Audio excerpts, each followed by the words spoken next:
தமாக தலைவர் தமிழ் மாநில காங்கிரஸ் தலைவர் வாசன் நம்மோடு தொலைபேசி வாயிலாக இணைப்பில் இருக்கிறார். அவரிடம் பேசலாம். வாசன், உங்களுடைய கருத்து என்ன? தற்பொழுது சென்னை உயர்நீதிமன்றம் தற்காலிகமாக இந்த தேர்தலை ரத்து செய்திருக்கிறது. நீங்கள் எப்படி பார்க்கிறீர்கள்?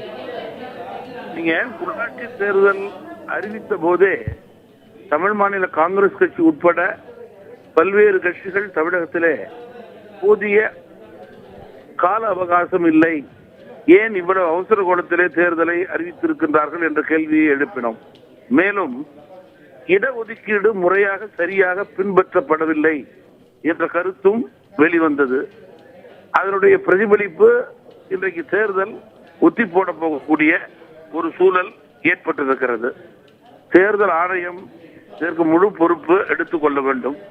தேர்தல் முறையாக சரியாக ஜனநாயக முறைப்படி கால அவகாசத்தோடு இடஒதுக்கீடு முறையாக செய்யக்கூடிய நிலையிலே அறிவிக்க வேண்டும் என்பதுதான் எல்லோருடைய எண்ணமாக இருக்க முடியும்.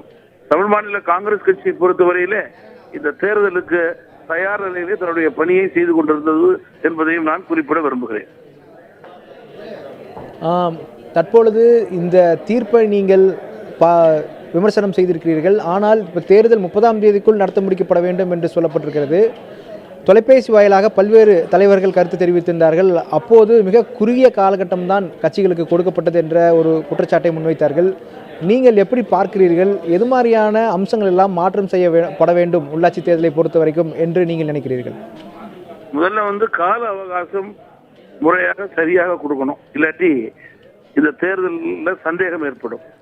இரண்டாவது, இடஒதுக்கீடு என்பது ஜனநாயகத்திலே முறையாக பின்பற்றப்பட வேண்டிய ஒன்று. அது தேர்தல் ஆணையத்திற்கு புதிதல்ல. அதை அவர்கள் முறையாக சரியாக செய்து பஞ்சாயத்து தேர்தல் மக்களுக்கு நம்பிக்கை ஏற்படுத்தும் வகையிலே நடைபெறக்கூடிய சூழலை ஏற்படுத்த வேண்டும். நிச்சயமாக உங்களுடைய தகவலுக்கு நன்றி வாசன்.